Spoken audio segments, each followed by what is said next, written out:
Nurani xanım, insan birdən-birə yox olmur, düzdür? Yavaş-yavaş özündən uzaqlaşır. Bəs insan nə vaxt özünü itirir? İnsan özünü itirməyi görəsən ümumiyyətcə yaxşı bir şeydir, yoxsa pis bir şeydir? İnsan özünü itiribsə, deməli, əmin olduğu doğruları, dəyərləri, duyğuları çöküb. Çünki insanı insan eləyən onun zehniyyəti, onun yaşantılarıdır. Bu günə qədər gəldiyi doğrular və dəyərlər birdən-birə çöküb. Hansısa situasiyada, hansısa özünün elədiyi səhv davranış ola bilər, birindən gördüyü bir zərbə ola bilər ki, artıq insan başlayır, itib, yoxdur. Və buna deyirlər tanımadığın yer. Tanımadığın yerdə mütləq köhnədən bilgilər qalıb.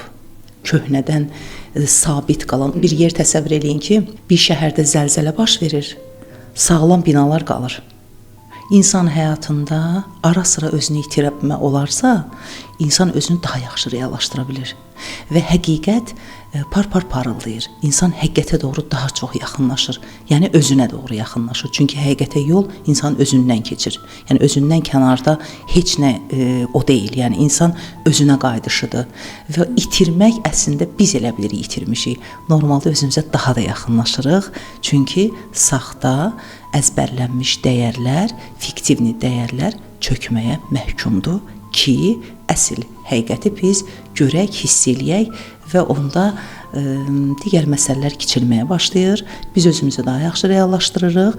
Özünü itirdiyin an özünə yaxınlaşdığın andır. Sadəcə itirdiklərimiz saxta dəyərlərdir, quraşdırılmış, qondarma dəyərlərdir. Amma bunların özləri də lazım idi.